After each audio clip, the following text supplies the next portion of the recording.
You know, in real estate, sometimes the biggest profits are hiding inside the biggest headaches. And today, we're diving into a classic one. You just bought a new property, but the tenants who came with it, they won't leave.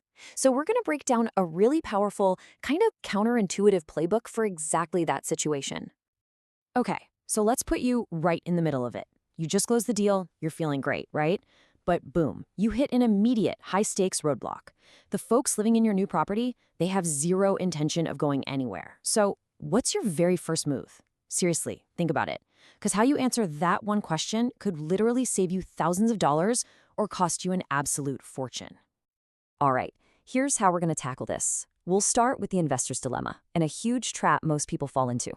Then, we'll get into the psychology behind a better way, what I call the hero's narrative.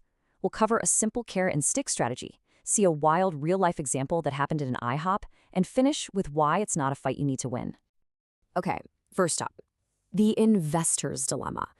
And believe me, this isn't some weird, rare thing that happens once in a blue moon.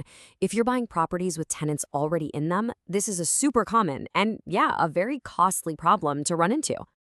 So the challenges here are, well, they're immediate and they are severe. You've got tenants who are just digging in their heels, refusing to leave. You're staring down the barrel of a legal eviction process that, let me tell you, is painfully slow and super expensive. And then there's the big one, the risk that a really angry, resentful tenant could do some serious damage to your new asset on their way out. I mean, it is an emotionally and financially draining nightmare right from day one. So, what's our first instinct when this happens? What's that gut reaction? For most people, it's to come out swinging, right? To go on the offensive. And that is exactly how you fall right into what we call the confrontation trap. And spoiler alert, it almost always backfires. And this quote, this just says it all, doesn't it?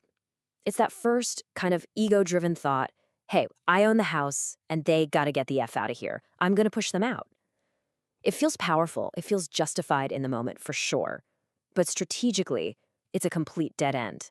So this really lays out a super stark choice. On one side, you have confrontation. That path just leads to resentment, long, expensive legal battles, and yeah, in the worst case scenarios, a trashed asset. I mean, we've heard horror stories of tenants literally taking a baseball bat to the drywall on their way out. But the other path, empathy, that leads to cooperation, a much faster resolution, and you get to preserve the thing you just bought.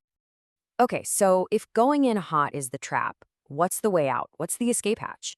Well, it all comes down to this really powerful psychological idea called the hero's narrative. And trust me, understanding this one concept is the absolute key to unlocking a much better outcome. This right here, this is the whole game. Just let that sink in for a second.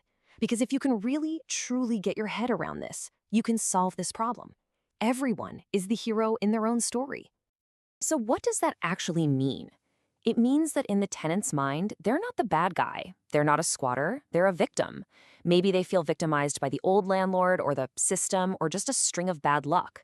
And you, the new owner, you're just the next villain showing up in their movie. The goal is not to walk in and tell them their movie is wrong. The goal is to figure out how to get yourself recast in a different role. So how do we turn this big psychological idea into something you can actually do? Well, we use a classic strategy, but with a really clever twist, the carrot and stick. Now, the real genius here is that the stick, the pressure from a formal eviction process, is usually already in motion from the previous owner. That creates all the urgency you need, which means you don't have to be the bad guy. You get to show up as the carrot. You're the new person on the scene, offering a fresh start, a better way out. You completely change the dynamic from you versus them to you and them working together to solve the problem. And to see just how incredibly powerful this is in the real world, I want to share an amazing case study with you. And this whole thing actually went down at, of all places, an IHOP. All right, so here's the scenario. An investor sits down for a meeting with his tenant. She's a single mom, she's got 3 kids, and she's facing eviction. Why? Because she just can't afford the market rent for a new place, which is about $3,500 a month. Her absolute max budget is $3,000. So there's this $500 gap every single month. So the investor, he'd already done the math. He knew that solving this problem was going to cost him about $12,000. That's that $500 rent gap covered for 2 full years. But, and this is the most important part, He didn't just walk in and offer her a check for 12 grand. The way he framed the offer, well, that made all the difference. See, he didn't say, hey, here's 12 grand, now get out. No way. Instead, he just asked this simple question. And what that did was it totally reframed the money. It wasn't a payout to leave. It was a bridge. It was a tool that would empower her to find a new home and give her stability for the next 2 years. And this is exactly why it worked so well. It wasn't a handout, it was a helping hand up. It allowed her to stay the hero of her own story, the mom who provides a safe home for her kids. And most importantly, it solved her actual problem, which wasn't I need cash. It was I need to find a new home I can afford. It was the same amount of money, but because it was framed differently, it turned an enemy into a teammate. And that brings us to the last and maybe the most important piece of this whole puzzle. Because it's not just about reframing the situation for the tenant, it's about reframing the entire problem for yourself.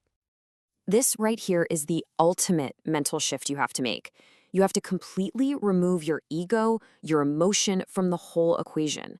An inherited tenant isn't a personal attack on you. It's not an insult. It's just a variable in a business calculation. Look, at the end of the day, you have to detach emotionally. Your job is not to win an argument. Your job is not to prove that you're right and they're wrong. Your job is to solve a variable in a business equation so you can get the property vacant and move on with your plan. That money you might spend to help them leave, cash for keys, is just a line item on your spreadsheet. It's a business expense, just like closing costs or paying for a new roof. And when you can truly treat it that way, that's when you've mastered this playbook. So that brings us to the big takeaway. And this goes way beyond just real estate. The next time you find yourself in any kind of conflict, at work, at home, wherever, just stop and ask yourself this one question. Who is the hero in their story? And instead of trying to prove they're the villain, what if you tried to help them win? The answer to that? Well, it might just solve the whole problem.